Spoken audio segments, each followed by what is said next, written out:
Hello दोस्तों। तो चलिए आज का वीडियो स्टार्ट करते हैं। जो लोग इस चैनल में नए हैं, इस चैनल को सब्सक्राइब और बेल आइकन को हिट कर लीजिए, जैसे कि आपको हर एक नोटिफिकेशन मिलते रहे। इस वीडियो में हम लोग क्वेश्चन नंबर 10 और क्वेश्चन नंबर 11 सॉल्व करेंगे। तो चलिए स्टार्ट करते हैं। Question number 10, Akhil and Vimal are the partners in the ratio of 3:2. Akhil gave loan of rupees 1 lakh on 1st October. Fine. तो अखिल ने लोन दिया है। On the same day, the firm gave loan to Bimal और बिमल ने loan लिया है firm से. They do not have an agreement as to interest. Akhil had also given his personal property for the firm's goodwill as a monthly rent of rupees 5,000. Firm earns rupees this much before adjustment. तो distributive profit हमें निकालने के लिए कहा गया है। चलिए निकाल लेते हैं। हमारा नेट प्रॉफिट कितना है?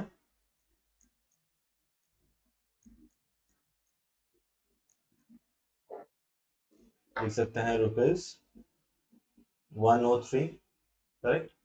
ये नेट प्रॉफिट है हमारा जो उन्होंने दे रखा है। और इसमें से जो इंटरेस्ट हमें पे करना है, एक हमने भी कुछ इंटरेस्ट लिया है ना, तो हमने इंटरेस्ट लोन किसको दिया है? Akhil gave loan to firm, हमने लोन लिया है अखिल से। So interest on Akhil's loan.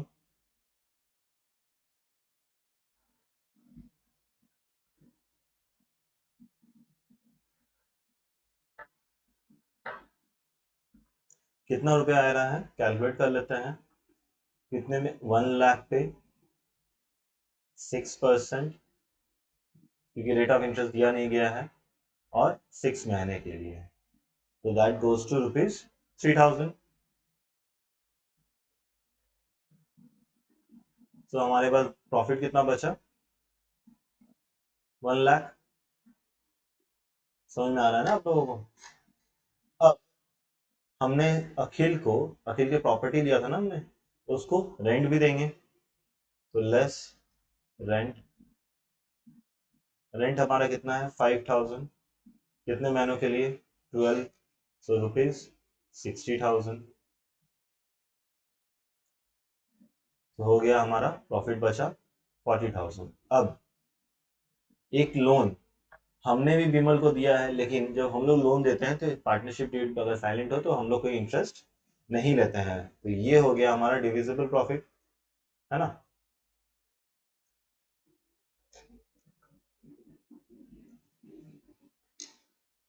अब चलिए, डिविजिबल प्रॉफिट जब हो गया है, ये प्रॉफिट ऑफ द ईयर था, तो अखिल और विमल का भी रेशियो निकाल लेते हैं।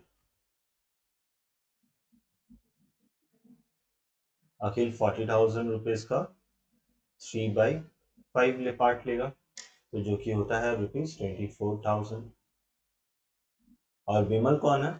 सॉरी, विमल को भी पैसे मिलेंगे, तो विमल को 40,000 का 2/5 मिलेगा। करेक्ट। तो इसका रुपीज हो जाएगा 16,000। तो ये हमारा प्रॉफिट डिस्ट्रीब्यूशन था उस साल के लिए। अगर इस वीडियो में समझ में आ रहा है आप लोगों को, मैं जो पढ़ा रहा हूँ सॉल्यूशंस, तो वीडियो को लाइक जरूर कीजिएगा और दोस्तों के साथ शेयर कर दीजिए कि ये वीडियो मैक्सिमम लोगों के पास पहुंच सके। तो चलिए नेक्स्ट हम स्टार्ट करते हैं। Some number 11। Question number 11, Nirmal and Pavan are the partner in the ratio of 3:2. The firm have given the loan to Pawan of rupees 5 lakh on 1st April 2020, मतलब स्टार्टिंग में ही दे दिया गया था लोन। Interest was charge 10%। अब देखो यहाँ पे interest बता दिया गया है, पहले इंटरेस्ट नहीं बताया जाता था। The firm took a loan of rupees 2 lakh from Nirmal on 1st October. Before giving effect on the above, the firm incurred a loss of rupees 1 lakh on 31st March. तो अब हमें देखना है, और मांग क्या रहा है? Determine profit and loss appropriation account. मतलब profit and loss appropriation account में कौन सा अमाउंट लिखा जाएगा। तो इसके पहले एक छोटा सा एक्सप्लेनेशन मैं देता हूँ, वो समझने की कोशिश करो। प्रॉफिट एंड लॉस एप्रोप्रिएशन कब बनता है, किसके बाद बनता है? अगर क्लास 11 का वो टॉपिक याद हो, हम लोग बनाते थे ट्रेडिंग अकाउंट ट्रेडिंग अकाउंट से हमें मिलता था जीपी, ग्रॉस प्रॉफिट इस साइड, और ये जीपी हम लोग का प्रॉफिट एंड लॉस अकाउंट में ट्रांसफर होता था, करेक्ट, इधर, और हमें फिर मिलता था नेट प्रॉफिट। अब ये जो नेट प्रॉफिट है ये ट्रांसफर होता है पीएल एप्रोप्रिएशन, इसमें ट्रांसफर होता है पीएल एप्रोप्रिएशन अकाउंट। तो ये वापस इधर लिखते हैं हम लोग नेट प्रॉफिट, और सम स्टार्ट होता है। ये है नॉर्मल सिनेरियो। तो अब ये मांग रहा है कि हमें प्रॉफिट एंड लॉस एप्रोप्रिएशन में कितना ट्रांसफर करना है यहाँ पे, और जो इंटरेस्ट है ये सब कैलकुलेशन यहाँ होता है। ओके, तो हम लोग बनाने वाले हैं प्रॉफिट एंड लॉस अकाउंट। तो सबसे पहले क्या है, हमारे पास लॉस है, यहाँ पे पहले लिख लेते हैं टू लॉस, कितने रुपए का है, 10,000।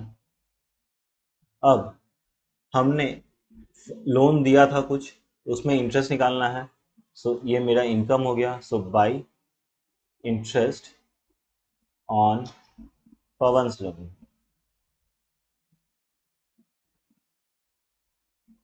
करेक्ट। तो इसका कैलकुलेशन क्या हो जाएगा, कितने का इंटरेस्ट है, 5 लाख का, सॉरी 5 लाख का लोन था,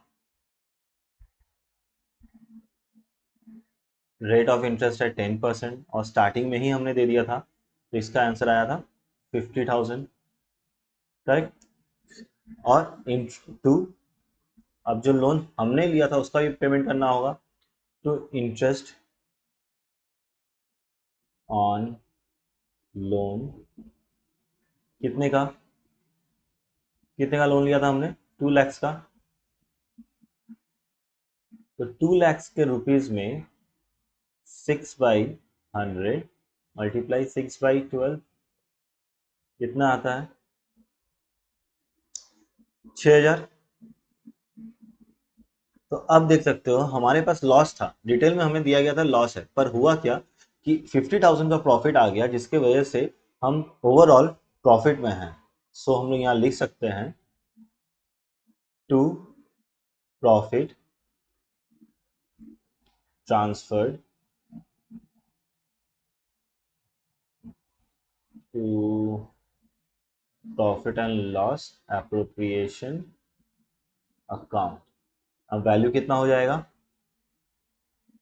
50 50। तो यहाँ का डिफरेंस बैलेंसिंग फिगर हो जा रहा है हम लोग का 16 - 34,000। समझ में आया कैसे सम सॉल्व हुआ। अब ये प्रॉफिट जो है हमारा पीएल एप्रोप्रिएशन में लिखा जाएगा।